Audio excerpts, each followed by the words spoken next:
जो उत्तर लीला गोस्वामी जी ने नहीं कही, वाल्मीकि जी ने कही है। गोस्वामी तुलसीदास जी ने उस उत्तर लीला को 3 चौपाइयों में कहा है। कहा है, ऐसा नहीं कि नहीं कहा है, अभी आप समझिएगा। दोहा संख्या 25 निकालिएगा तो 3 चौपाई में गोस्वामी जी उत्तर लीला का संकेत कर दिए। तो मन में भक्तों का भी आग्रह है और मन में है कि आगे तो भक्तमाल जी की सेवा है, तो भक्तमाल जी की सेवा में काकभुशुंडी जी और गरुण जी की चर्चा भी आती है। तो विशेष अवसर होगा तो वहाँ पर भी काकभुशुंडी जी गरुण जी की चर्चा हो जाएगी, यहाँ पर भी क्रम में होगी ही, लेकिन विस्तार तो इतना है कि 9-10 दिन ही होती रहे। वृंदावन में हुई भी चर्चा, 3-4 दिन तक काकभुशुंडी की चर्चा पीछे हुई है, लेकिन थोड़ा उत्तर कांड को, वो भी बहुत, उत्तर लीला भी बहुत बड़ी है, लेकिन थोड़ा उसको स्पर्श करते आगे चलें। अब वो लीला थोड़ी विरह की है, दुख की है, थोड़ी पीड़ा की लीला है, लेकिन उसको भी कहने का भाव इसलिए है कि उसमें भी बड़े विवाद और संशय हैं, तो वो भी स्पष्ट हो जाए। न तो जानकी जी के साथ ऐसा क्यों हुआ, भगवान ऐसा क्यों किए, जानकी जी गर्भावस्था में वन में क्यों चली गईं, आदि आदि बात। गोस्वामी जी इसका वर्णन नहीं किए, लेकिन न करते हुए भी किए, अभी आपको पता चलेगा, लेकिन गोपन कर दिए। पर इसका अर्थ ये भी नहीं कि स्वीकार नहीं किया, स्वीकार किया। कैसे किया?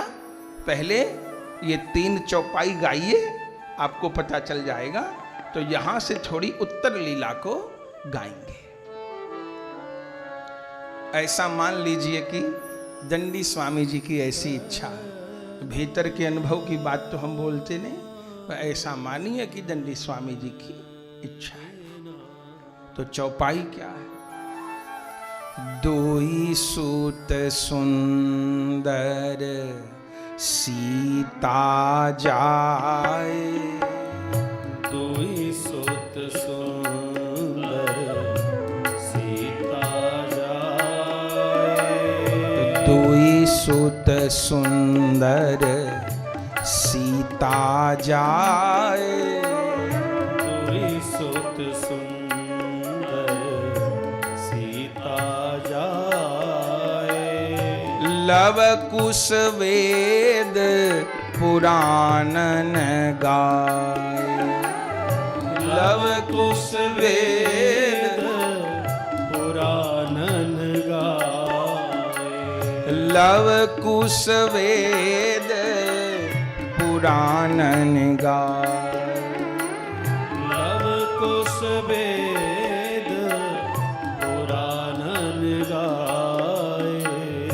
2 विजयी विनयी गुण मंदिर, 2 विजयी विनयी गुण मंदिर, हरि प्रतिबिंब मनहु अति सुंदर, हरि प्रतिबिंब मनहु अति सुंदर, 2 सुत सब भ्रातन के रे, 2 सुत सब भ्रातन के रे, 2 सुत सब भ्रातन के रे, 2 सुत सब भ्रातन के रे, भय रूप गुण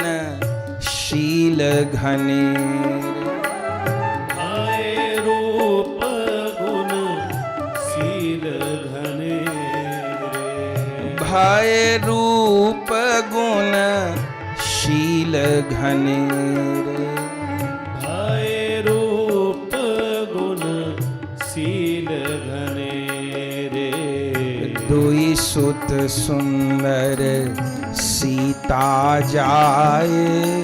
दुई सुत सुंदर सीता जाए। लव कुश वेद पुराणन गाए। लव कुश वेद पुराणन गाए। पहले चौपाई का अर्थ समझिए और फिर आपको पता चल जाएगा गोस्वामी जी क्या कहे। चौपाई का अर्थ है, गोस्वामी जी कहते हैं कि सीता जी ने 2 सुंदर पुत्रों को जन्म दिया। दुई सुत सुंदर सीता जाए, सीता जी ने जन्म दिया। लवकुश वेद पुराणन गाए, उन लवकुश का चरित्र वेद पुराणों में लिखा है। ठीक। फिर दूसरी पंक्ति कही कि दुई विजयी, वे दोनों पुत्र अत्यंत विजयी हुए, विनयी हुए। विनय माने शीलवान हुए। दोई विजयी विनयी गुण मंदिर, गुणों के धाम हुए। और हरि प्रतिबिंब मनहु अति सुंदर, दोनों पुत्र श्री राम की ही परछाई के जैसे हुए, प्रतिबिंब के जैसे हुए। हरि प्रतिबिंब मनहु अति सुंदर। फिर तीसरी पंक्ति क्या कही गोस्वामी जी ने कि दुई दुई सुत सब भ्रातन केरे, तीनों भाइयों के भी 2-2 पुत्र हुए। और भय रूप गुण शील घनेरे, वो तीनों भाइयों के भी जो 2-2 पुत्र हुए वो रूप में, शील में, गुण में अत्यधिक हुए। बस, और एक शब्द नहीं बोला। अरे राम, तो गोस्वामी जी भूल गए। इतनी बड़ी कथा में 3 चौपाई और तो इतने बड़े बड़े प्रसंग वर्णन कर दिए। बद्दुई सुत सुंदर सीता जाए, लवकुश वेद पुराणन गाए। दुई विजयी विनयी गुण मंदिर, हरि प्रतिबिंब मनहु अति सुंदर। दुई दुई सुत सब भ्रातन केरे, भय रूप गुण शील घनेरे। और उसके बाद फिर और चर्चा, फिर काकभुशुंडी जी का संवाद, कथा की दिशा ही मोड़ दी। और बस काकभुशुंडी जी गरुण जी की कथा कहते कहते कहते कहते नाम की महिमा गाई। 130 दोहे पे जाके मानस जी को विश्राम कर दिया। 7वां कांड। पहला कारण क्या है कि श्री राम, श्री गोस्वामी तुलसीदास जी विरह की लीला नहीं कहना चाहते। दूसरी बात है कि अब भक्त की भावना होती है ना, भगवान सीताराम मिल गए, अब इतने दिन बाद मिले तो फिर अलग करूं, ये गोस्वामी जी को अच्छा नहीं लगा, कष्ट की बात थी। और तीसरी एक बात है कि पुराणों में 4 कल्प की रामलीला मिलती है। हर कल्प में श्री राम का अवतार होता है, तो हर कल्प में प्रभु लीला करते हैं। लीलाओं में कुछ अंतर भी आता है। तो गोस्वामी जी उस कल्प की लीला का ध्यान किए जिस कल्प में सीता जी दोबारा बन नहीं गई। लेकिन वाल्मीकि रामायण में तो पूरा वर्णन है। अब गोस्वामी जी के सामने समस्या आई कि मैं वर्णन करूं कि न करूं।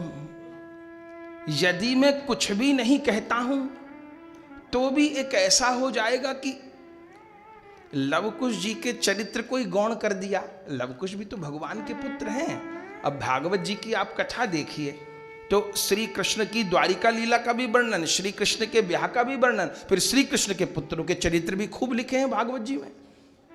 सांब क्या किए, अनिरुद्ध क्या किए, प्रद्युम्न क्या किए, पूरा वर्णन है। तो यदि मैं कुछ भी न कहूं तो भी अपराध जैसा महसूस होता है, और कहूं पूरी बात तो कष्ट होता है। तो क्या करूं? तो गोस्वामी जी बड़ी युक्ति से काम लिए। आप ध्यान से देखेंगे इन चौपाइयों को तो सारी बात आपको स्पष्ट हो जाएगी। क्या कि जब सीता जी के पुत्रों की बात आई, लवकुश की बात आई, तो क्या बोले कि दुई सुत सुंदर सीता जाए। ये नहीं कहा राम जी के पुत्र हुए। जब लवकुश की बारी आई तो कहा दुई सुत सुंदर सीता जाए। सीता जी के यहाँ जन्म हुआ। लेकिन बाकी तीनों भाइयों की बात आई तो उनकी पत्नियों का नाम नहीं लिया। कहा कि दुई दुई सुत सब भ्रातन के रे, तीनों भाइयों के भी दो दो बेटे हुए। अब हम आप सबसे एक प्रश्न पूछ रहे हैं, आप उत्तर दीजिएगा। बेटी का नाम था रमा, उसके पति का नाम था रमेश। ठीक, रमा और रमेश नाम था। वो रमा गर्भवती हुई, ठीक, और वो अपने पीहर चली गई रमा। वहां उसके बालक का जन्म हुआ। तो वहां उसके मां बाप ने कहा कि बालक का जन्म हुआ तो माँ बाप, उस लड़की के माँ बाप ये कहेंगे कि रमेश के पुत्रों का जन्म हुआ, या ये कहेंगे कि हमारी रमा के घर बेटे का जन्म हुआ? बताइए। यदि लड़की अपने पीहर में है तो ये कहेंगे कि दामाद का नाम लेके कहेंगे कि उसके बेटे का जन्म हुआ, कि अपनी बेटी का नाम लेके कहेंगे? बेटी का नाम लेके कहेंगे। अगर बेटी पीहर में है तो कोई अपने दामाद का नाम लेके नहीं कहेगा कि उसके यहां जन्म हुआ। क्या कहेंगे? हमारी बेटी के घर में बेटा हुआ है, रमा के घर में बेटा हुआ है। अच्छा, और वो अपनी ससुराल में है और वहां बेटा हुआ, तो वहां क्या कहा जाएगा? ससुराल के लोग क्या कहेंगे कि बहू के घर बेटा हुआ है ना, बोले हमारे बेटे के यहां बेटा हुआ है। ठीक बात, गलत तो नहीं कही। ससुराल में बालक हुआ तो उसके सास ससुर ये नहीं कहेंगे कि बेटी के घर, बहू का नाम नहीं लेंगे। क्या कहेंगे? कि हमारे बेटे के यहां बेटा हुआ है, रमेश के घर बेटा हुआ है। लेकिन वो यदि अपने पीहर होगी तब उस लड़की के मां बाप ये नहीं कहेंगे कि रमेश के यहां बेटा हुआ है। क्या कहेंगे? हमारी रमा के यहां बेटा हुआ है। पहला संकेत, गोस्वामी जी कहे दुई सुत सुंदर सीता जाए। पुत्र तो श्री राम के ही हैं, लेकिन सीता जाए माने सीता जी इस समय अयोध्या में नहीं है। वो पीहर है। बोले जनकपुर, बोले ना, वाल्मीकि जी के यहां है। अभी वर्णन आएगा। और वाल्मीकि जी सीता जी को बेटी ही मानते हैं। उनका पहले से ही जानकी जी के प्रति बेटी का भाव है। तो सीता जी वाल्मीकि जी के आश्रम में है, ये स्पष्ट किया। कोई कहे कि स्त्री की प्रधानता दिखानी थी तो फिर बाकी के लिए भी कह देते कि मांडवी ने पुत्र जाए, श्रुतकीर्ति ने पुत्र जाए, उर्मिला ने पुत्र जाए ना। उनके लिए क्या कहा कि दुई दुई सित सब भ्रातन के रे, भरत जी लक्ष्मण जी शत्रुघ्न जी के यहां भी दो दो पुत्रों का जन्म हुआ। अर्थ कि भरत जी लक्ष्मण जी शत्रुघ्न जी की बहुएं अयोध्या में है, वो अपने पीहर में नहीं है। दूसरी बात, जब ये कहा कि दुई सुत सुंदर सीता जाए, लवकुश वेद पुराणन गाए, तो उसके बाद कुछ कह देते। चलो ये तो बात समझ में आ गई कि पीहर में है सीता जी, तो कहा दुई सुत सुंदर सीता जाए। फिर ये क्यों कहा कि लवकुश वेद पुराणन गाए? ये क्यों कहा लवकुश वेद पुराणन गाए?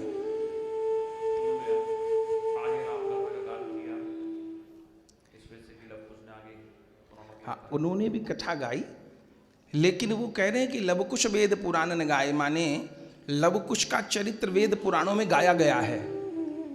तो गाया तो सभी कुछ गया है। दुई सुत सुंदर सीता जाए, लवकुश वेद पुराणन गाए। वेद पुराणों में लवकुश का चरित्र गाया गया है। क्यों? कहना चाहते हैं कि जिसको लवकुश का चरित्र देखना है वो वेद पुराण में देख लो, मैं कुछ नहीं कहूंगा। ये कारीगरी तुलसीदास जी की। दुई सुत सुंदर सीता जाए, संकेत कर दिया कि ससुराल में नहीं है, पीहर में है। अब लवकुश के बारे में कुछ कह दो, बोले लवकुश वेद पुराणन गाए। वेद पुराण में लवकुश का चरित्र लिखा है, तो लिखा है तो जो लिखा है सो लिखा है, उसको संक्षेप में सुन लेते हैं। फिर अगली पंक्ति में कहा, दोई विजयी, दोनों अत्यंत विजयी हुए। बोले विजयी तो श्री राम के लिए कहा था, ये लवकुश के लिए विजयी क्यों कहा? क्योंकि प्रसंग आएगा जब लवकुश घोड़ा रोक लेंगे तो किसी के छुड़ाए नहीं छूटेगा। अरे हनुमान जी को उन्हीं की पूंछ में बांध देंगे, भरत जी की भी नहीं चलेगी, शत्रुघ्न जी की, आखिर में श्री राम को आना पड़ जाएगा, पिता पुत्र का आमना सामना हो जाएगा। तो क्या कहा, दोई विजयी और उसके साथ विनयी। विनयी माने कि कोई उद्दंड नहीं हो गए कि श्री राम को भी टक्कर दे दी युद्ध में, तो उसके साथ में विनयी, उसके साथ में गुण मंदिर।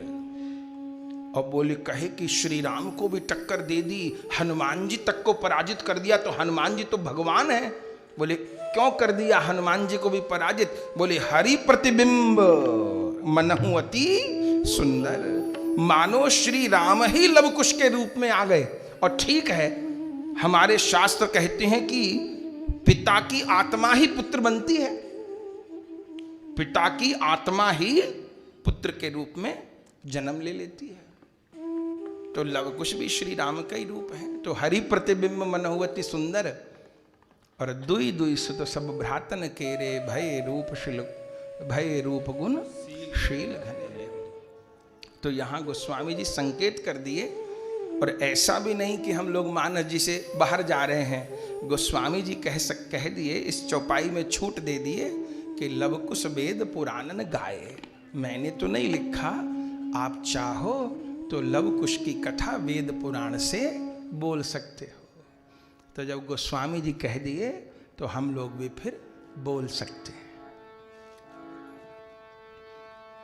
तो बोलना ये है कि सुख से सब रह रहे थे, शुभ समय में जानकी जी गर्भवती हो गई। अब ये जानकी जी के त्याग का कारण क्या है, इस पर भी बड़ा विमर्श हुआ। ये भी बहुत संवेदनशील विषय है। कितनों ने तो इसको असत्य ही कह दिया, पर असत्य कहने से काम चलेगा नहीं। कितने शास्त्रों को असत्य कहेंगे? बात केवल वाल्मीकि रामायण की तो नहीं है कि वाल्मीकि रामायण में जोड़ दिया गया, ऐसा भी कुछ विद्वानों का मत है, सबको प्रणाम है। लेकिन फिर गर्ग संहिता का क्या करेंगे? गर्ग संहिता में लिखा है कि जिस धोबी ने जानकी जी की निंदा करी थी, उस धोबी का श्री कृष्ण ने मथुरा में उद्धार किया। तो इस श्लोक का क्या करेंगे? पद्म पुराण का क्या करेंगे? तो आंख तो बंद नहीं की जा सकती, पर लवकुश वेद पुराणन गाए, हां उसकी चर्चा हो सकती है और उसका कारण जाना जा सकता है। तो अब कुछ कारण सुनिए। पहली बात,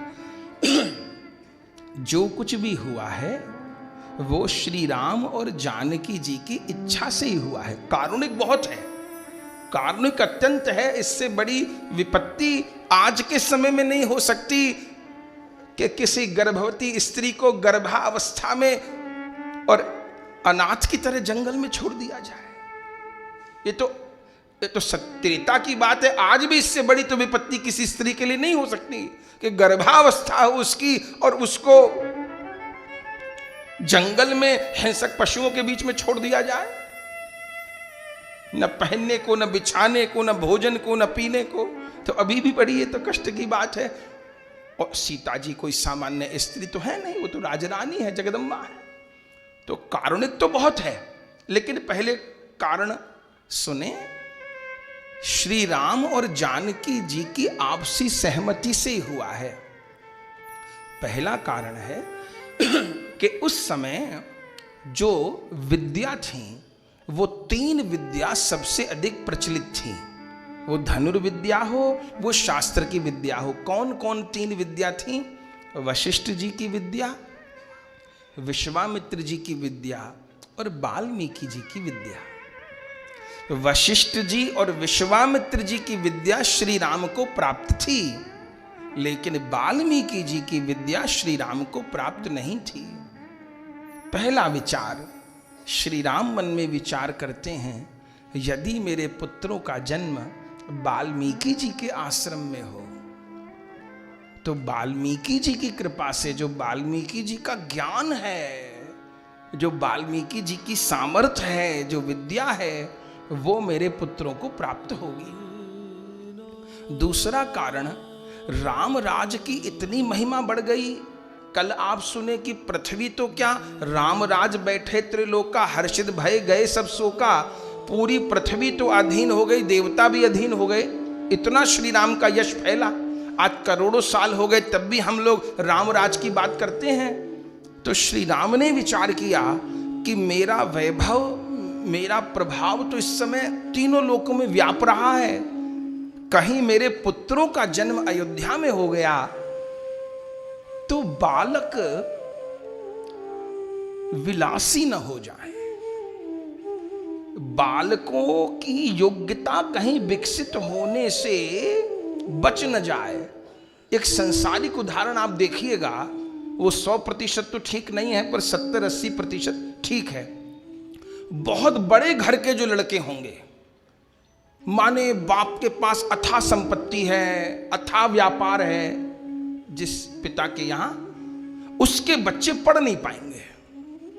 100% सत्य नहीं मिलेगा पर आपको 70-80% ये सत्य मिल जाएगा।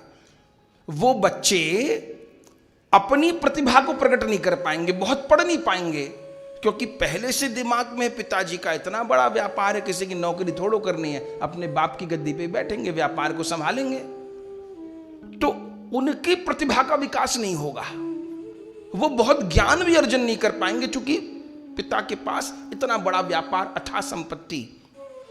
वहां आप दूसरी तरफ देखिएगा कि जो बालक गरीब घर के होंगे,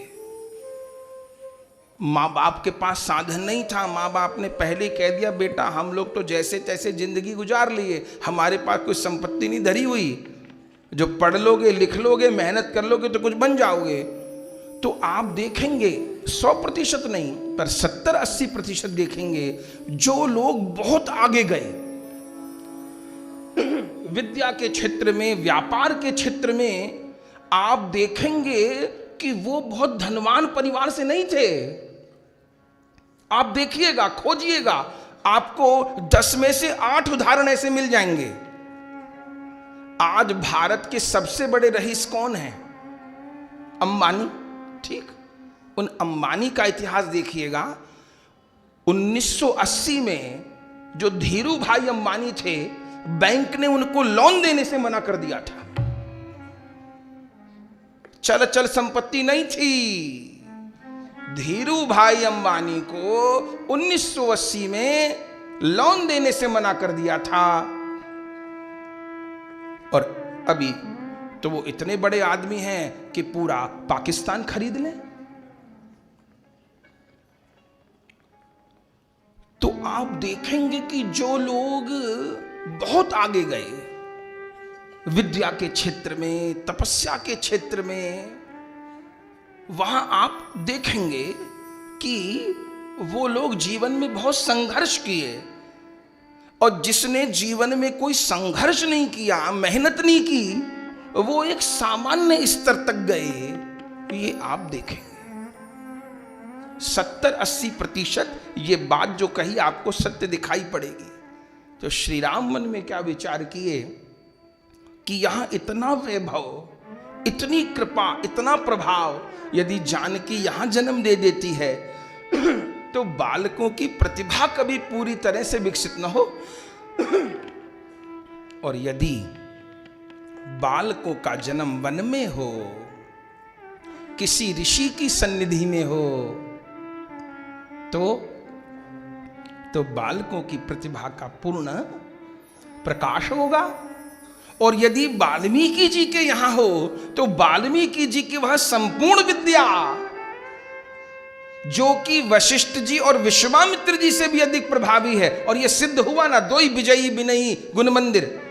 लवकुश से युद्ध में भरत जी भी हार गए, शत्रुघ्न जी भी हार गए, लक्ष्मण जी भी हार गए। हारे कि नहीं हारे? पढ़ लीजिए उत्तर रामायण, वाल्मीकि रामायण।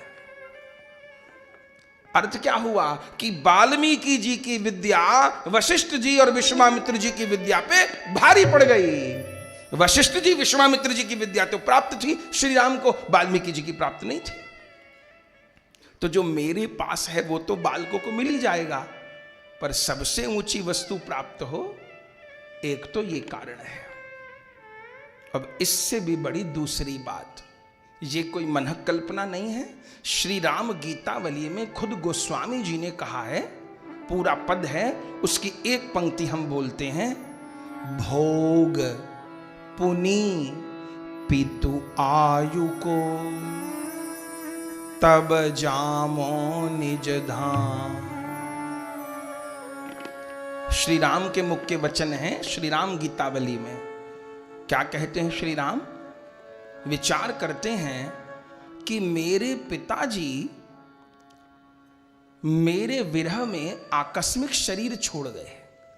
मेरा विरह सहन नहीं हुआ, मैं वन को चला गया तो पिताजी ने आकस्मिक शरीर छोड़ दिया, तो मेरे पिता की आयु शेष रह गई, इसके लिए भी वो स्वर्ग में रहे। यदि आयु शेष रह गई तो क्या होगा?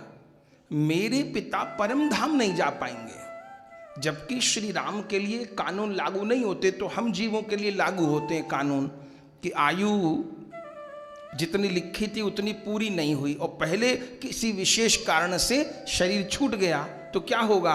उतने दिन तक उस जीवात्मा को भटकना पड़ेगा। तो हम सामान्य जीव तो इसमें क्या कर सकते? कुछ नहीं कर सकते।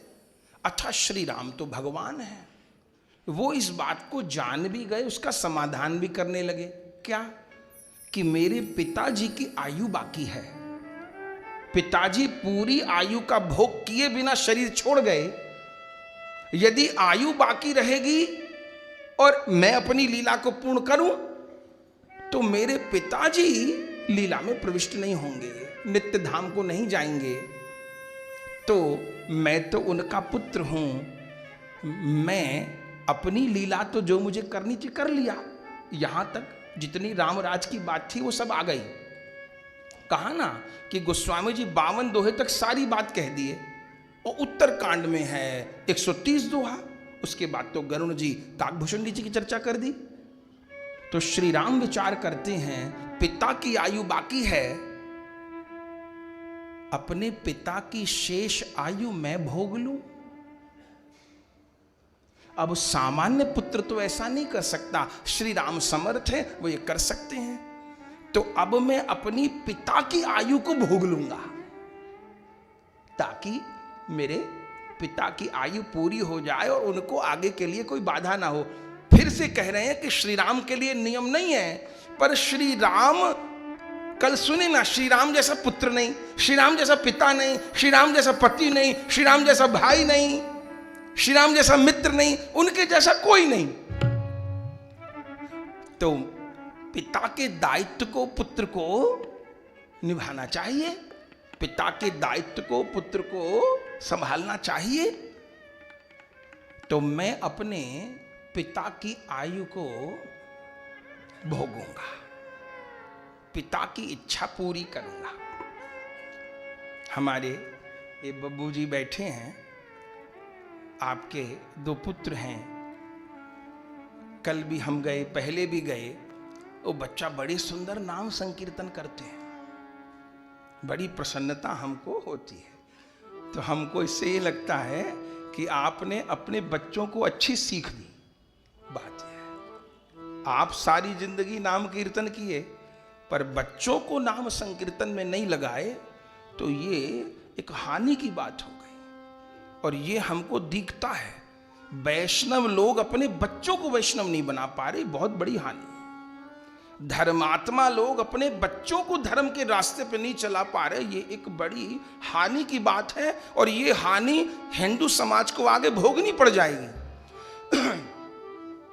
तो बब्बू जी अपने दोनों बच्चों को जो कीर्तन की सेवा में लगाए, और वो लोग रात को 10 बजे से लाइट बंद करके और चीख चीख के झूम झूम के हरे कृष्ण करते हैं, और मन बहुत प्रसन्न हो जाता है। कल भी हम गए थे, आप ही के पुत्र ले गए थे, कौन जगह कीर्तन हो रहा था खबर नहीं, पर गए थे, पहले भी देखा तो मन को बहुत प्रसन्नता होती है कि अपने रहते बच्चों को कीर्तन का रस लगा दिया।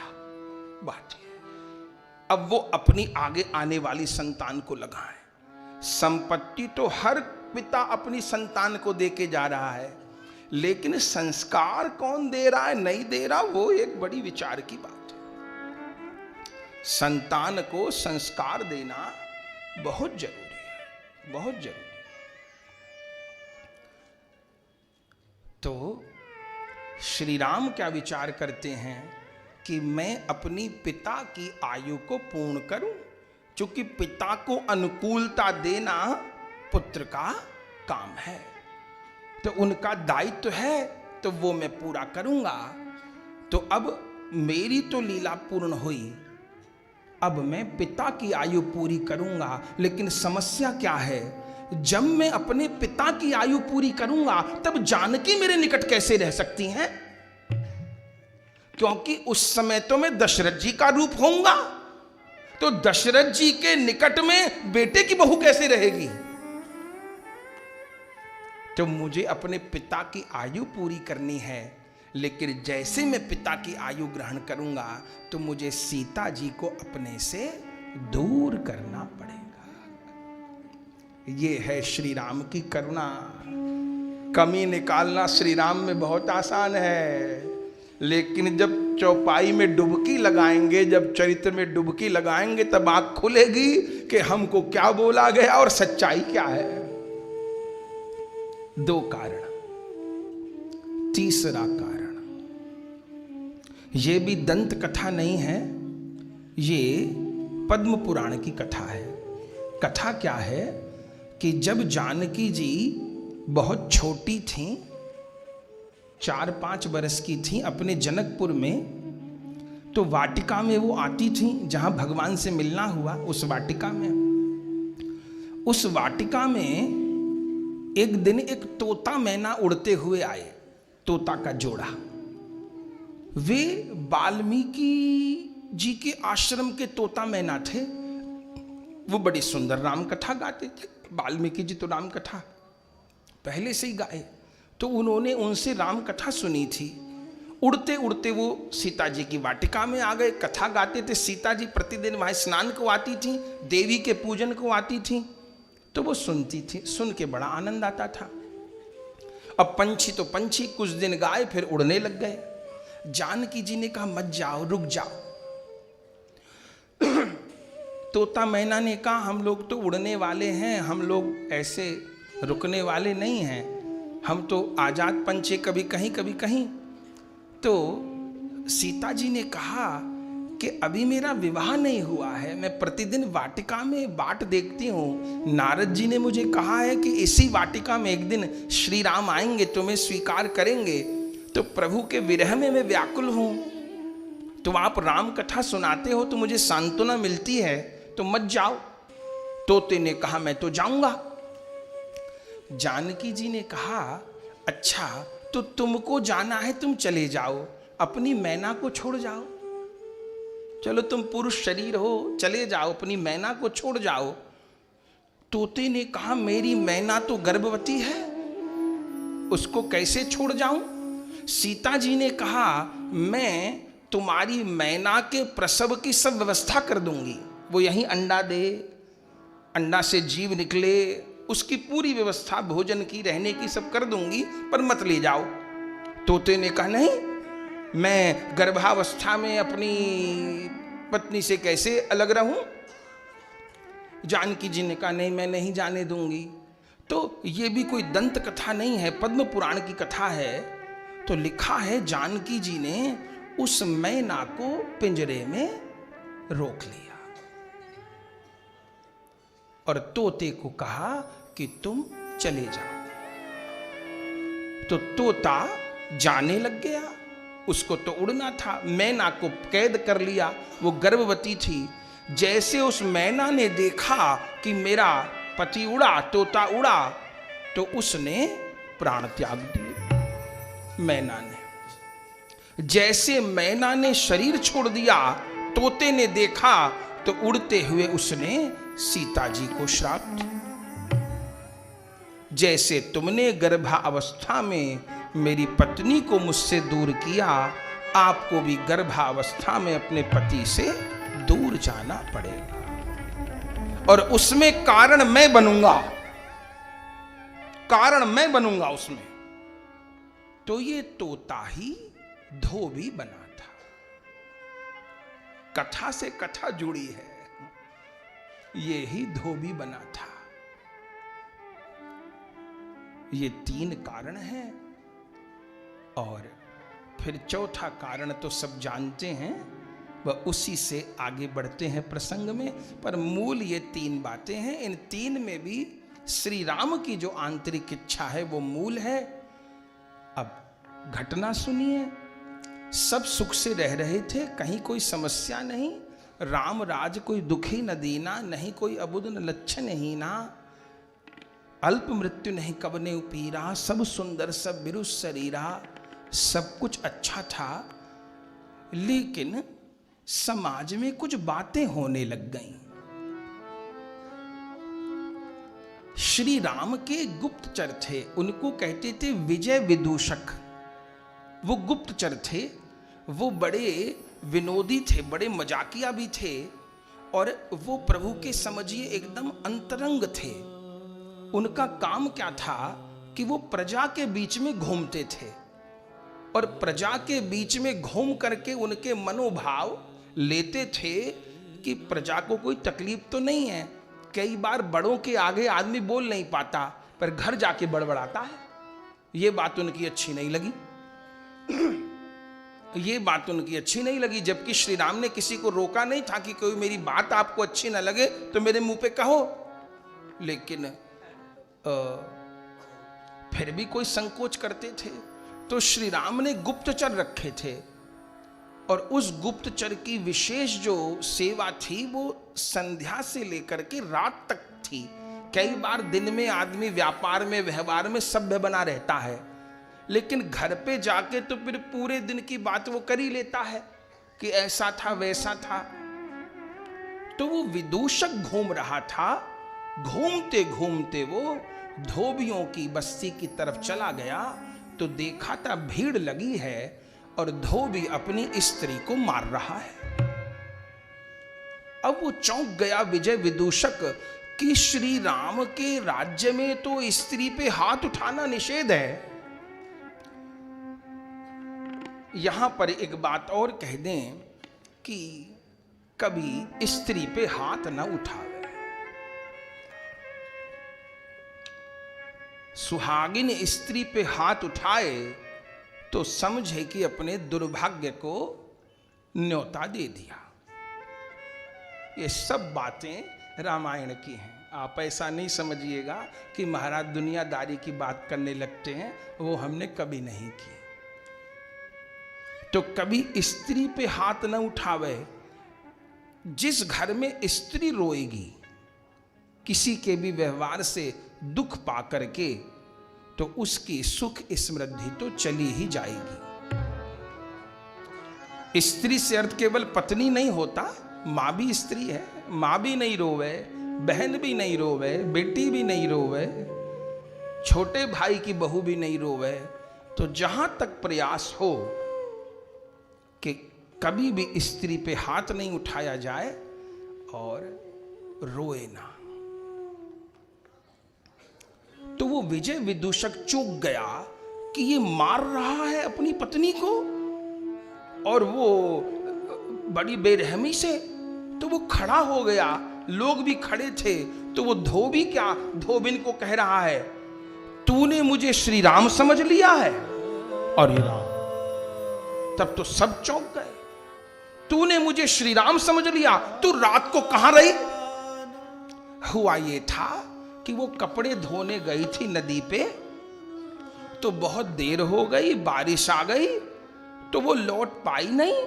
परली पार थी नदी के, नदी में पानी बढ़ गया, तो वो अपने पीहर चली गई थी, कहीं और नहीं गई थी। अच्छा, पिता के घर तो जा सकते हैं, पर अब एक बात और कह दे, सबको काम नहीं आवे तो किसी को तो काम आएगी। आपको अजीब भी लग सकती है, पर शास्त्र की बात है। ब्याह के बाद बहुत बहुत दिन के लिए पीहर चले जाना, यह अपने शास्त्र की रीति नहीं है। एक भी उदाहरण आपको ऐसा नहीं मिलेगा कि ब्याह के बाद में बेटी महीनों महीनों जाकर के 10-10, 20-20 दिन जाकर के पिता के घर रही। आप जानकी जी का देख लीजिए, आप रुक्मणी जी का देख लीजिए, किसी का उठा के देख लीजिए, तो इसका मतलब पिता के घर न जावे, जाए, पति के साथ जाए और पति के साथ लौटाए। ये इतने इतने दिन रहने का रिवाज पहले नहीं था, एक भी उदाहरण नहीं। भाई हमको क्या करना है, हमारे बड़े जो किए वही तो करना है। पंथ क्या है, युधिष्ठिर से पूछा किम पंथा, उन्होंने कहा महाजन गता सपंथा, जिस रास्ते से महापुरुष होके गए वही हमारा रास्ता है। तो पति के घर पर पिता के घर पर किस अवस्था में रहे, जब पति परदेश में हो, पति विपत्ति में हो, और वो कहे कि भाई यहां कोई तुम्हारा आश्रय नहीं है तो पिता के घर पर रहो। तो पति विपत्ति में है, उस समय तो अपने पिता के घर रहे, वैसे जाने का रिवाज कहीं भी शास्त्र में नहीं था। ये बात है, जाए मांगलिक अवसर पे अपने पति के साथ जाए और उसी के साथ लौटाए, ऐसा भी वर्णन है। तो धोबी ने कहा कि तू रात को कहां रही? अब वो चीख चीख के कह रही है कि ऐसा हो गया था, ऐसा हो गया था, बारिश आ गई, नदी में पानी बढ़ गया, मैं डर गई तो मैं पिता के घर पे चली गई। वो धोबी मार रहा है और कह रहा है कि तेरी बात पे कौन भरोसा करेगा, तू रात कहां रह के आई है? वो कह रही है मेरे माता पिता के घर चलो, वो कह देंगे। बोले भले वो कह देंगे और भले मैं मान लूंगा, लेकिन समाज तो नहीं मानेगा। समाज तो उंगली उठाएगा कि रात भर औरत का पता नहीं था, धोबी ने फिर से स्त्री को अपने पास रख लिया। वो धोबिन बोली श्री राम की दुहाई, जब वो बहुत मारने लग गया, उस धोबिन ने कहा श्री राम की दुहाई। वो धोबी कहता है मत दे राम की दुहाई, मैं श्री राम थोड़े हूं कि 9 महीने सीता जी रावण के यहां रह आई और फिर भी श्री राम ने सिंहासन पर बिठा लिया। अरे राम, मैं श्री राम नहीं हूं, श्री राम को यह शोभा नहीं देता था। विजय विदूषक तो देखते रह गए, ये इसने क्या कहा। उससे भी बड़ी बात यह थी कि किसी ने विरोध भी नहीं किया। नहीं, श्री राम के राज्य में तो जरा कोई गलत काम होता था 10 लोग विरोध करते थे, पर उससे भी बड़ी विडंबना यह थी कि किसी ने विरोध ही नहीं किया। विजय विदूषक को रोज सारी बातें श्री राम को जाके बतानी होती थी। अब वो तो सिर पकड़ के बैठ गया, पागल हो गया कि लोग कह क्या रहे हैं, श्री राम पे उंगली उठा रहे हैं, जानकी जी पे उंगली उठा रहे हैं। 5 दिन तक विजय विदूषक श्री राम के निकट ही नहीं गया। कहूंगा क्या, घूमता रहा, प्रजा की बात जानता रहा। किसी से जाके पूछता था, अरे धोबी ने बहुत बुरा कहा, मेरा तो मन है धोबी की जाके शिकायत करूं श्री राम को। अपनी पत्नी पे हाथ उठाया। दूसरा कोई अवधवासी क्या कहता है, अरे क्या बुरा कह दिया धोबी, क्या बुरा कह दिया, श्री राम ने उचित नहीं किया। अरे राम। फिर किसी के पास गए, अरे वो धोबी कितना गलत है, प्रभु का नाम ले रहा था। किसी ने कहा बहुत गलत किया, उसको तो दंड मिलना चाहिए। फिर तीसरे के पास गए धोबी की बात को लेके। उसने क्या कहा, अरे जानकी जी को रख लिया, श्री राम ने अपनी महिमा घटा ली। श्री राम को ब्याह की कमी थी क्या? दूसरा ब्याह कर लेते। क्यों तो इतना बड़ा युद्ध लड़ा, और लड़ भी लिया था, उसका अंत किया सो तो ठीक था। लेकिन फिर उनको क्या ब्याह की कमी थी? सुंदर से सुंदर राजकुमारी मिल जाती।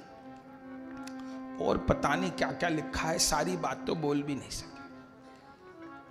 5 दिन तक विजय विदूषक नहीं आया। श्री राम तो प्रतिदिन रिपोर्ट लेते थे। 5 दिन नहीं हुए। लक्ष्मण से कहा विजय नहीं आया। लक्ष्मण जी ने कहा कि जरूर अस्वस्थ होगा, अस्वस्थ होगा। सेवक को भेजा, घर पे न मिले। श्री राम को संशय हुआ। लक्ष्मण जी को कहा विजय विदूषक से बात करो। गए तो एकदम सहमा हुआ घर में बैठा था। लक्ष्मण जी ने कहा विजय, तुम 5 दिन से प्रभु के निकट नहीं आए प्रणाम करने। प्रभु कह रहे हैं विजय कहाँ रह गया? प्रभु याद कर रहे हैं, चलो। विजय विदूषक क्या कहता है, लखन लाल जी मैं त्याग पत्र देना चाहता। त्याग पत्र देना चाहते हो? क्यों? बस मेरे से अब ये वाला काम तो नहीं होगा, ये गुप्तचर वाला काम नहीं होगा। अरे बात क्या हुई? कोई कष्ट है? कोई शरीर में व्याधि है कि कोई आय की कमी है और तुम्हारी तनख्वाह बढ़ाई जाए? नहीं, घर में किसी चीज की कमी नहीं। श्री राम किसी को कमी छोड़े तब तो कुछ कहूं। तो त्याग पत्र क्यों देना चाहते हो? नहीं, अब मैं ये काम नहीं कर सकता, ये सेवा नहीं कर सकता। भले श्री राम मुझे महल की सफाई के काम पर रख ले, पर ये वाला काम, ये प्रजा के बीच जाके बात सुनना और फिर राजा को बताना, ये काम मुझसे नहीं होगा। देखो विजय, तुम प्रभु के अंतरंग जन हो, न तो हमने तुमको रखा है, न हम तुम्हारा त्याग पत्र ले सकते हैं। तो जो त्याग पत्र देना है प्रभु को ही देना जाकर के। नहीं, आप ही ले लो। मैं ले लूं? कैसे ले लूं? प्रभु ने युक्ति की है तुम्हारी, तो मैं त्याग पत्र कैसे लूं? तो ठीक है, मैं त्याग पत्र देने आऊंगा, आ जाना। पर प्रभु याद कर रहे हैं। डरते डरते रात के समय विजय विदूषक पहुंचा। श्री राम अपने भवन में। विजय विदूषक को आते देखा तो कभी सीता जी आदि किसी के सामने बात नहीं करते थे, घर वालों के सामने भी बात नहीं करते थे। अलग से सभा कक्ष था, वहां श्री राम जाते थे। वहां बैठे विजय विदूषक को बुलाया। कहो विजय, लक्ष्मण कह रहे हैं कि तुम स्वस्थ नहीं हो। कहो, 5 दिन से आए भी नहीं। सिर नीचा करके बैठा है। जी हजूर, ये लीजिए। क्या? मेरा त्याग पत्र। त्याग पत्र?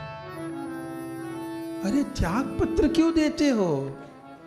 प्रभु, हमको महल की सफाई के कार्य में ले लीजिए।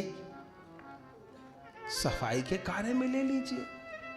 तुम तो मेरे गुप्तचर विभाग के प्रधान हो, ऐसे गुणी व्यक्ति से अन्य कार्य क्यों लूं? नहीं प्रभु, ये सेवा मुझसे नहीं हो पाएगी। क्या सेवा नहीं हो पाएगी? 5 दिन से प्रजा की कोई बात भी नहीं बताई, अब मैं नहीं बता सकूंगा।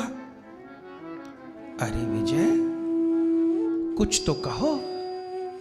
नहीं महाराज, न मुझसे पूछिए और न मैं कह सकूंगा। कैसी बात करते हो? श्री राम का हृदय बहुत मजबूत है, सब कुछ सुनने की क्षमता रखता हूं, बोलो। नहीं प्रभु, आपका हृदय बहुत मजबूत हो सकता होगा, पर मेरा मजबूत नहीं है। अरे कहो तो सही, मेरी आज्ञा है, बताओ क्या बात है। और बात बोलने लग गया, यहां वहां की बात बोलने लग गया।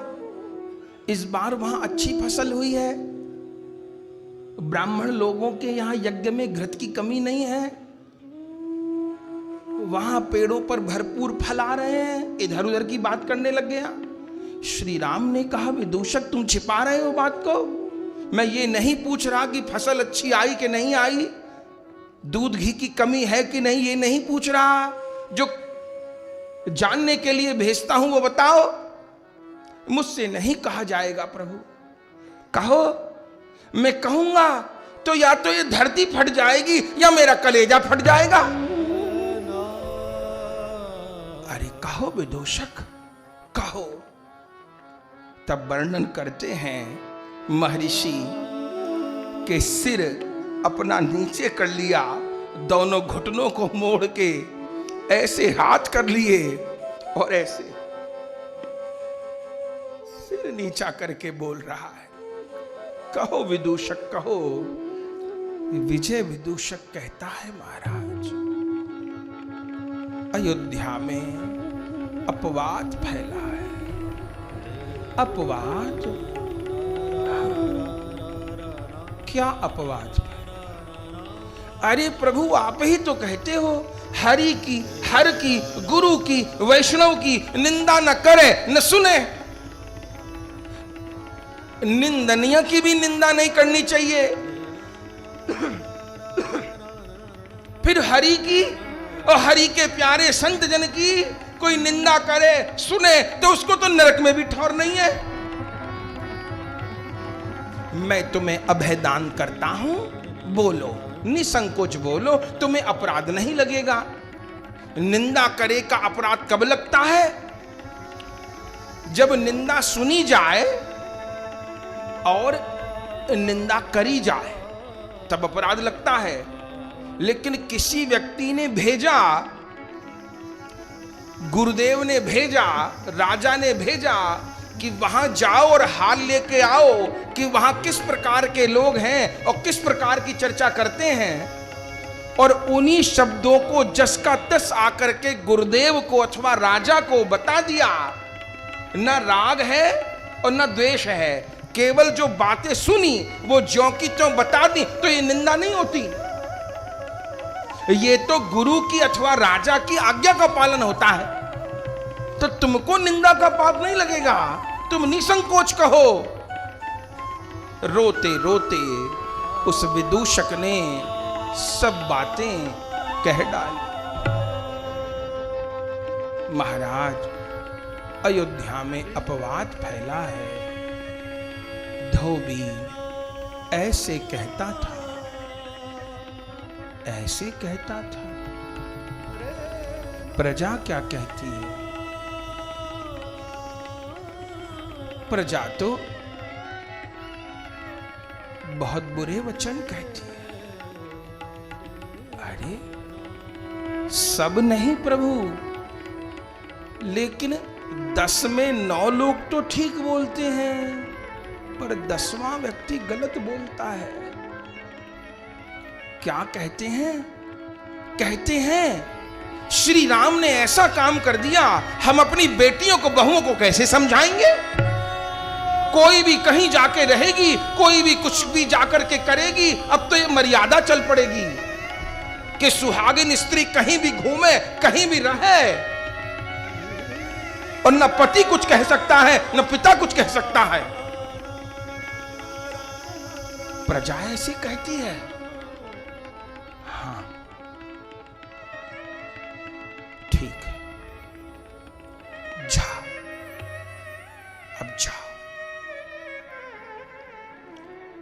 लक्ष्मण को कहते जाना कि भरत शत्रुघ्न के साथ यहां आ जाए।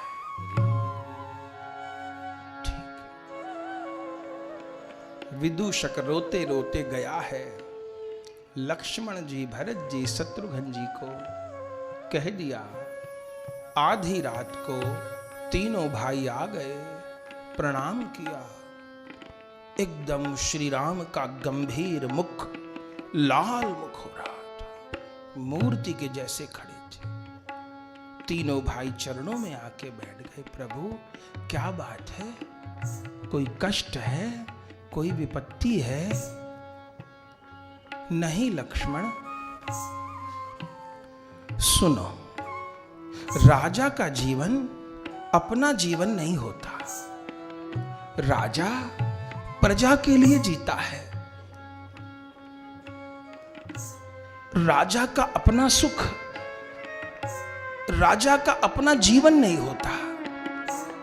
प्रजा का सुख ही राजा का सुख होता है। राजा कभी भी कोई ऐसा कर्म नहीं कर सकता जिससे प्रजा को गलत संदेश चला जाए। तो मुझसे पूछते थे कि गया जी की यात्रा क्यों किए जब सब पितृलोक परम प्रसन्न हैं। तो मैंने क्या कहा था कि यदि मैं गया जी में जाके श्राद्ध नहीं करूंगा तो गया श्राद्ध की परंपरा लुप्त हो जाएगी। तो गया श्राद्ध की परंपरा बनी रहे, सबको आगे के लिए प्रवर्तन मिले, आगे के लिए निर्देशन मिले, इसके लिए गया जी की यात्रा की थी। हाँ, राजा से ऐसा कर्म न बने जिसको देख करके प्रजा कुपंथगामी हो जाए। राजा का अपना सुख नहीं, राजा का अपना परिवार भी नहीं, प्रजा ही उसका परिवार है, प्रजा ही उसका सुख है। ठीक है प्रभु, पर ऐसी बात आप क्यों कहते हैं? वचन दो, तीनों भाई। प्रभु आज ऐसी कौन बात हो गई कि तीनों भाइयों से वचन मांग रहे हो? क्या वचन चाहिए? ये वचन चाहिए जो कुछ कहूंगा तर्क नहीं करोगे, रोकोगे नहीं। जो कहूंगा उसको सुनते रहोगे और करते रहोगे। जी प्रभु, सदा ही तो आपका कहा हुआ किया है। वचन दो। तीनों भाई चरण को हाथ लगाए, वचन दिया, जो कहोगे सो ही करेंगे, एक शब्द नहीं पूछेंगे, तर्क नहीं करेंगे। अब तो बता दो क्या करने वाले हो? तो सुन लो, मैं सीता का त्याग करूं।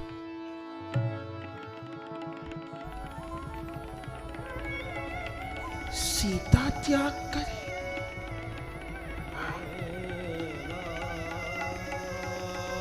सीता की निंदा हो रही है। मैं जानता हूं सीता गंगा की तरह पवित्र है। मैं जानता हूं सीता अग्नि की तरह पवित्र है। जब 9 महीने बाद लंका से आई थी तब भी मैंने ये सोचकर कि आगे कोई कुछ कहे ना, लक्ष्मण तुमसे अग्नि की चिता बनवाई थी, सीता उसको लांग के आई थी। हाँ, केवल इसलिए कि कोई तर्क ना करे। लेकिन अब अयोध्या में अपवाद फैला है। सीता पर लांछन अवधवासी लगा रहे। मैं जानता हूं सीता परम पवित्र है, मेरी आत्मा है। लेकिन अब प्रजा के लिए, अपने धर्म के पालन के लिए मैं जानकी का त्याग करूंगा। लक्ष्मण, तुमको मेरी सहायता करनी होगी। कल सवेरे जानकी को रथ में बिठा के ले जाना। पूछे तो कहना प्रभु ने वन दर्शन की आज्ञा दी है। अच्छा, यहां पर कुछ बात न बताना, घोर वन में ले जाना, गंगा के उस पार जहां दूर वाल्मीकि जी का आश्रम है, वहां जानकी को उतार देना। जब जानकी रथ से उतर जाए तब तुम मेरी आज्ञा सुना देना कि श्री राम ने तुम्हारा त्याग कर दिया। फिर एक क्षण भी वहां न रुकना। सीता चीखेंगी, चिल्लाएंगी, रोएंगी, पुकारेंगी, पर तुम उस समय न रुकना और तीव्र गति से अयोध्या लौट आना। किसी को न बताना कि सीता को कहां छोड़ा। अब जाओ।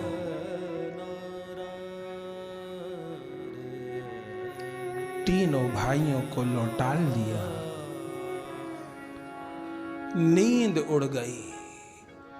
भोजन पानी की इच्छा समाप्त हो गई।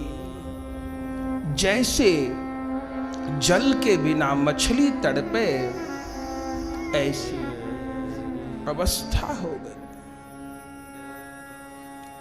श्री राम अपने भवन में बैठे रहे।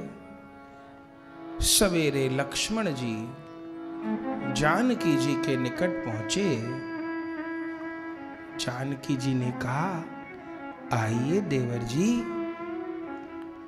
मां प्रभु की आज्ञा है वन दर्शन की। ठीक है, प्रभु भी चलेंगे? नहीं, प्रभु कुछ अस्वस्थ हैं, तो प्रभु विश्राम कर रहे हैं। तो प्रभु का दर्शन कर आऊं ना? अभी मत जाइए, प्रभु विश्राम कर रहे हैं ना, अभी वन दर्शन की आज्ञा है। तो साथ में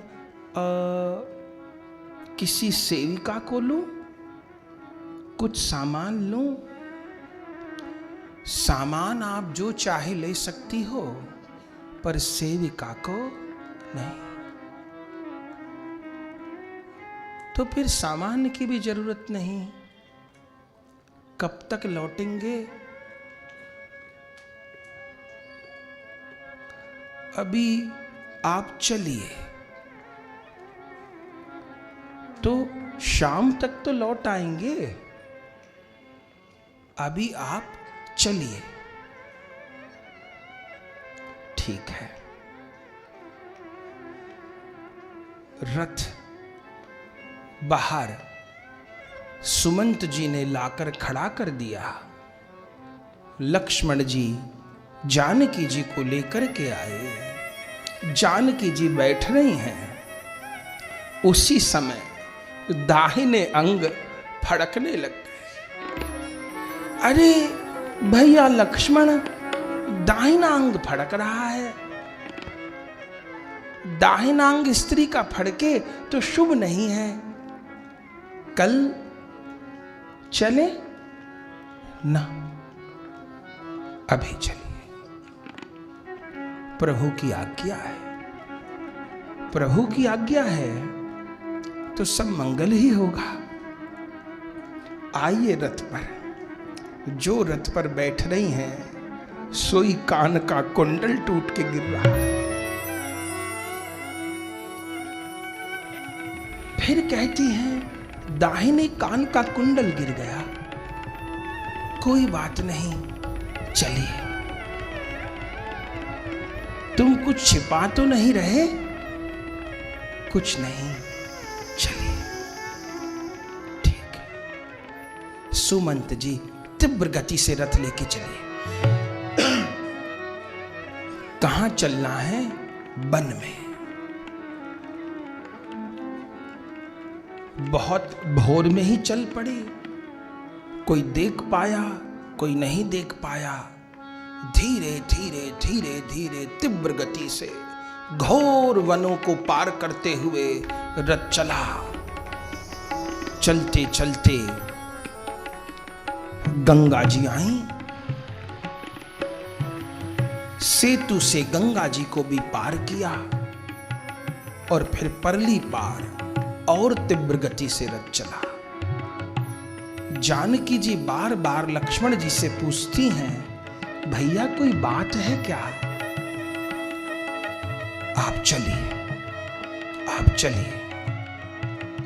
चलते चलते चलते चलते सुदूर निर्जन, चारों ओर हिंसक पशु, बड़ा भयावह वर्णन है। लक्ष्मण जी ने रथ रोक दिया। यहां रथ क्यों रोक दिया? हे जानकी जी, रथ से नीचे आए, नीचे आ। हाँ। नीचे उतर गए। लक्ष्मण जी रथ पर बैठने लगे, फिर रुक गए। अरे भैया लक्ष्मण, यहां क्यों उतार दिया? और आप रथ पे कहां जाते हैं? मैं जा रहा। जा रहे हो?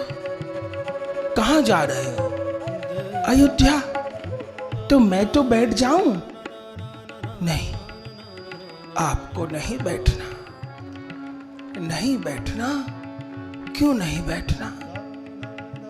तो सुन लीजिए, श्री राम ने आपका त्याग कर दिया। वाल्मीकि जी कहते हैं, जैसे कोई हिरन घूम रही हो वन में और कोई व्याध उसको बाण मारे तो हिरन झटपटाने लगती है, उसी समय जानकी जी गिर गई और झटपटा रही हैं। क्या कहा? प्रभु को आपके सतीत्व पे कोई संशय नहीं है। उनका कहना है मेरी जानकी गंगा और अग्नि की तरह पवित्र है, लेकिन समाज में आपकी निंदा हो रही है। निंदा के कारण प्रभु को अपवाद लग रहा है। अपवाद के कारण उनके द्वारा प्रजा में ठीक संदेश नहीं जा रहा। प्रजा की रक्षा के लिए, राजा के धर्म के पालन के लिए प्रभु आपका त्याग करते, त्याग करते। हाँ, त्याग करते हैं मेरा। हाँ, त्याग करते हैं। यहीं आके बताने की आज्ञा थी और उसके बाद आज्ञा थी इस संतोष को कहने के बाद एक क्षण भी ना रुकूं, इसलिए मुझे जाने की आज्ञा दो। रुको, रुको भैया लक्ष्मण, रुको। एक क्षण भी मुझे आज्ञा नहीं है। मुझे मत रोकिए, न तो मेरा कलेजा फट जाएगा। अरे भैया जा रहे हो, पर एक बार मेरी तरफ देख लो। आपकी तरफ देख लो? क्यों देख लो?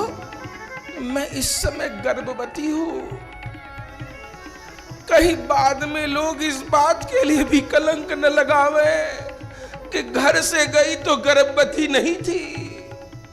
इसलिए एक बार देख जाओ, क्योंकि मेरे पे प्रमाण तो है नहीं देने को। सोच रही थी प्रभु को खबर दूंगी, कि मैं गर्भवती हूं।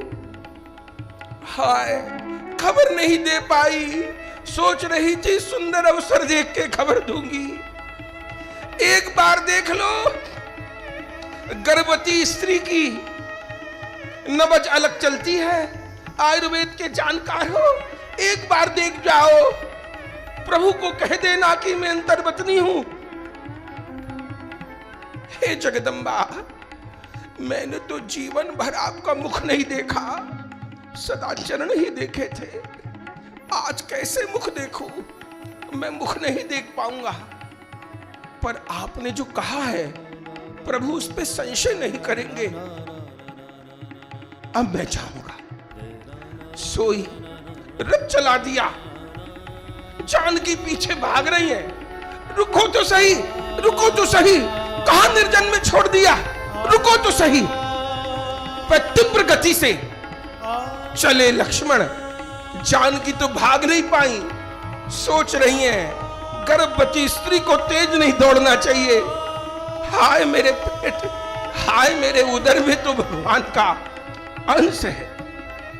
सुहा रघुनाथ कह के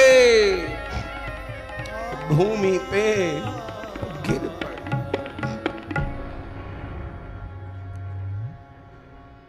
लाग्यो हीरहीन बाण, लाग्यो हीरहीन बाण, मार्यो हिरनी बाण, मारो हिरनी बाण। राम राम हा राम पुकारती, राम राम हा राम पुकारत, राम राम हा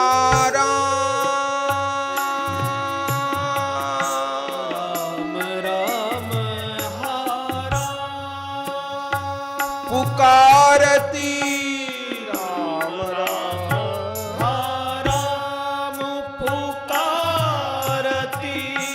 नहीं देह को भान, नहीं देह को भान, नहीं देह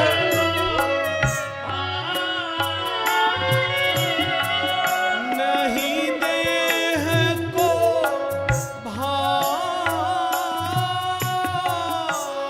लागो हिरनी बाण, लागो बाण, लागो हिरनी बाण, लागो हिरनी बाण। तड़फड़ात भूमि पे लोटत, तड़फड़ात भूमि पे लौटत, तड़फड़ात भूमि पे लोटत, तड़फड़ात भूमि पे लौटत। पुनि मूर्छित अकुलान, पुनि मूर्छित अकुलान, पुनि मूर्छित अकुलान, पुनि मूर्छित अकुलान। मारो हिरनी बाण, मारो हिरनी बाण, मारो हिरनी बाण।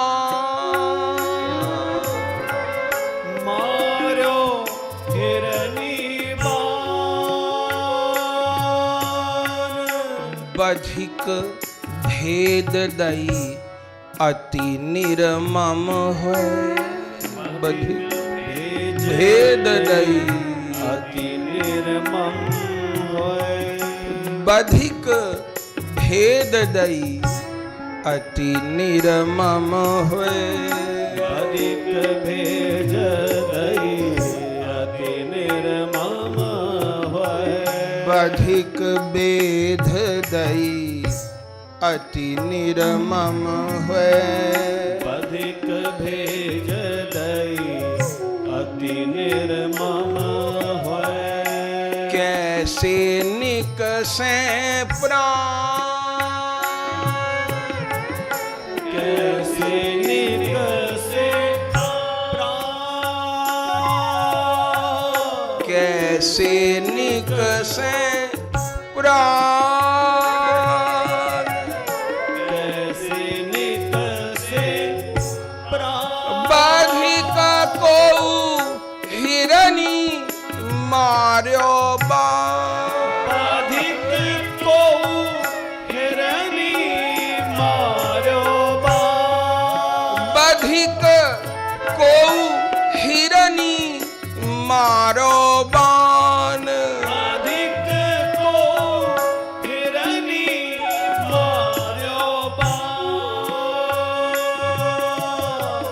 सुखत कंठ देह अकुलानी।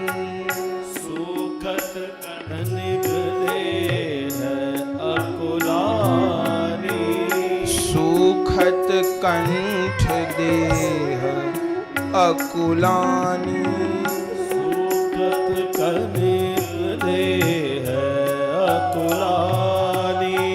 सुखत कंठ देह अकुलानी। सुखद कनिक देह अकुलानी।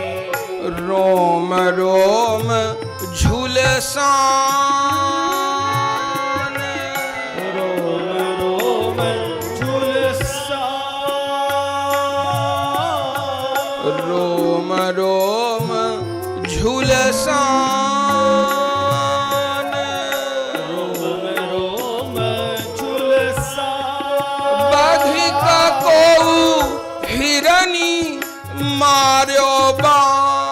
अधिक को हिरनी मार्यो बाण। बधिक को हिरनी मार्यो बान। अधिक को हिरनी मार्यो बाण। वाल्मीकि आतुर चलिया। वाल्मीकि आतुर चली आए। वाल्मीकि आतुर चलिया। वाल्मीकि आतुर चली आए। सुन बानी बिलखान। सुन मानी बिलखान। सुन बानी बिलखान। सुन मानी बिलखान। बधिक को हिरनी मार्यो बान। अधिक को हिरनी मार्यो बाण। बधिक को हिरनी मार्यो बान। अधिक को हिरनी मार्यो बाण।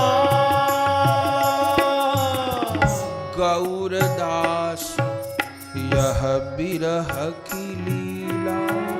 गौरदास यह बिरह की लीला। गौरदास यह बिरह की लीला। गौरदास यह बिरह की लीला। कैसे हो ये मिला। कैसे हो कैसे होय मिलान, कैसे होए मिलान। बाधिक को हिरनी मार्यो बान, अधिक को हिरनी मारो बाण। बाधिक को हिरनी मार्यो बान। अधिक को हिरनी मारो बाण।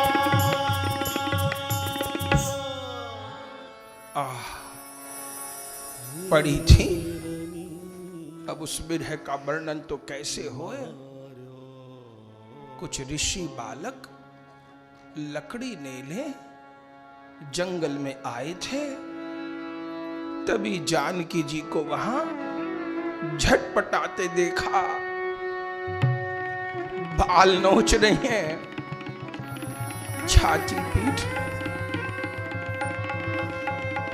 बार बार संज्ञा आती है, फिर मूर्छित होती हैं, बार बार संज्ञा आती है, फिर मूर्छित होती। बन बालक घबरा गए, कोई रोग हो गया कि कोई पीड़ा हो गई, दौड़ के गए, गुरुदेव गुरुदेव गुरुदेव। वाल्मीकि जी यज्ञ कर रहे, दौड़े गए, क्या हुआ? कोई देवी, लगता है आकाश से कोई देवी गिरी है, या जगदम्बा पार्वती हैं, कि देवी अनुसुईया है, खबर नहीं। देह से तो दिव्य प्रकाश निकल रहा है, पर भूमि में लेटी है, तड़फड़ा रही है, कोई देवी व्याकुल है। रामायण में लिखा है, वाल्मीकि जी पादुका नहीं पहरे, अंग पे वस्त्र नहीं, केवल बहिर्वास। उसी समय तीव्र गति से भागे और जो देखा, पहचानते हैं जानकी जी को तो, श्री राम गए थे वनवास के काल में, जो देखा सोई पुत्री पुत्री पुत्री, मेरी बेटी मेरी बेटी मेरी बेटी। अंक में भर लिया, तुरंत जल भर के गंगा जी का लाए, मुख पे छींटा दे रहे हैं, जल की बूंद दे रहे हैं। जानकी जी हा राम हा राम हा राम हा राम, मेरे राम मेरे प्राण मेरे राम मेरे राम, कहते हुए विलाप कर रही हैं। वाल्मीकि जी ने गोद में भर लिया, थोड़ी देर के लिए उन्हीं की गोद में मूर्छित हो गई।